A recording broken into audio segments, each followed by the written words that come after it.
finga Jésus kutoboma na ikuruzu to finga yeto beta efimbu alimbisa biso mais oya kotela esprit saint nzambe ba kolimbisa yeta kokota na lola te parce que ba kobeba nani blasphémateur qui est un blasphémateur muto na kotela esprit saint de Dieu. Oh esprit saint de Dieu ezali omnipotent omniprésent mbala moko nzambe oyiko zala partout au monde. Puissance à ezali réservé na ye moko nzambe. Deux ministères ezali awa ezali kopesa ignorance na église na biso ezali kosala ke ozala pasteur ozala nani mutu kutina bozo kene nulle part okomona lola te. Yani bozo ministère d'incarnation.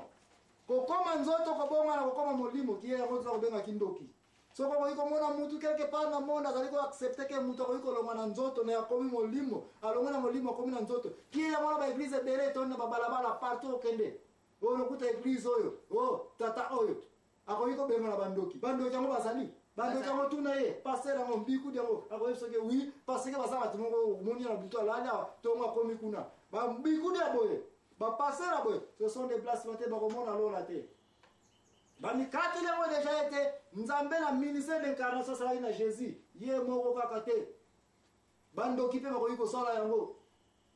bandoki pe bakoyiko bubela nzoto na bango bakoyi pe molimo bakoyiko molimo bakoyi pe ibu bakomi nyoka bakomi mpuku bakoyi pe nzoto mwasi bakomi nzoto mbali oyo nyonso bakoyiko sala incarnation okoki ko croire yango oza ko croire yango okangi nzela ya lola obengami idolâtre par ignorance et comme blasphème okomona lola te ya mibale omniprésence tant que okozali ko croire que mutu akoyiko sala awa na esprit na ye au même na esprit moi na France na Australie na New Zealand na Chine miloko wana nzambe kaka muteza na puissance wana nzambe a réservé deux puissances pour na ye moko ya liboso unique créateur unique mutako yiko sala nini mystère ya incarnation ya kokoma nzoto molimo nzoto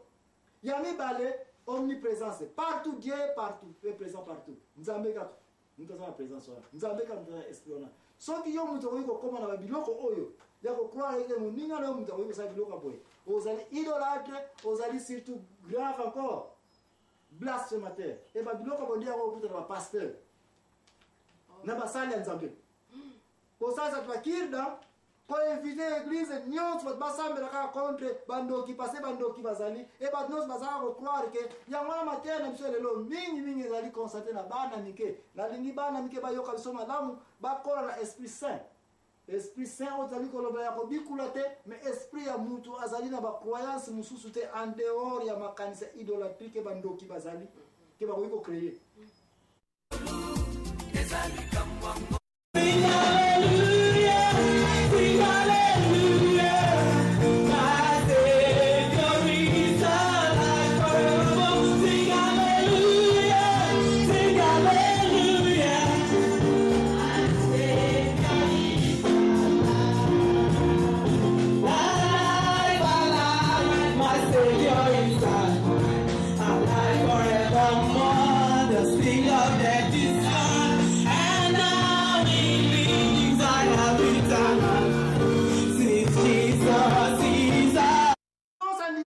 Constaté na bana mike na lingi bana mike bayoka biso malamu bakola na esprit saint ozali koloba ya kobikula te mais esprit ya mutu azali na ba croyance mususu te en dehors ya makanisa idolâtrique bandoki bazali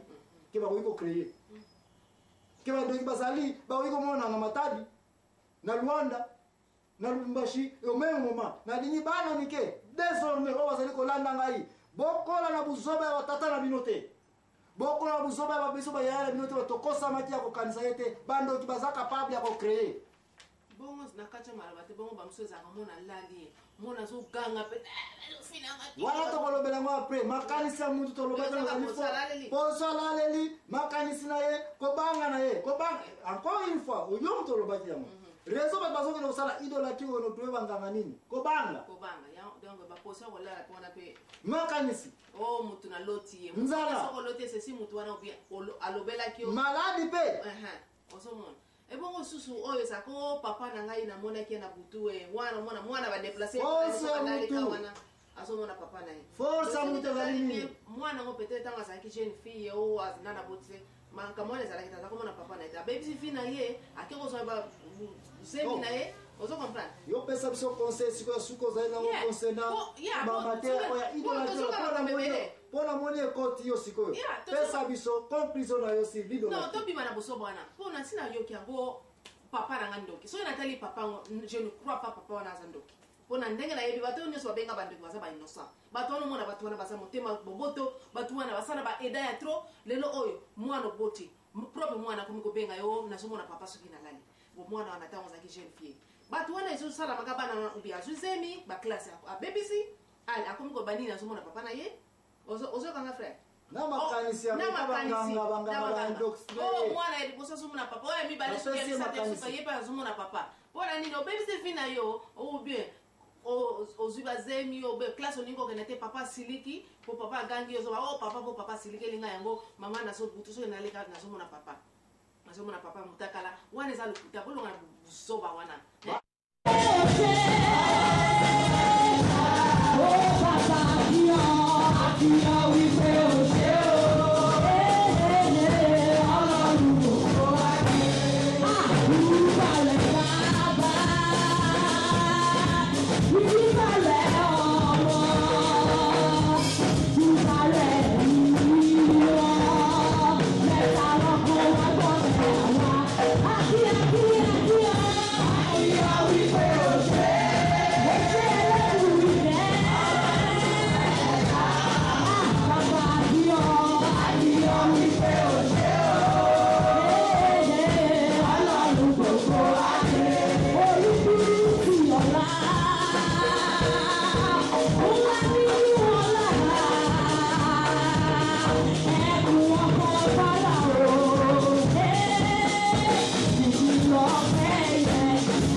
quelque part et que force à mutu encore une fois makanisi kaka bandeko to conseil na sopesa to bima na busoba wana to tika bikeko bibelo binini ngai te ekeko o eza kutesa nango na makasi te yo ozo tiango na mutuke o ekeko oyo esprit eza même na puissance mon côté o tiango na mutuke ekeko oyo ya moko o tiango na moto eziki o tiango na moto eziki kende na Deutéronome 6 chapitre 7 verset 6 tina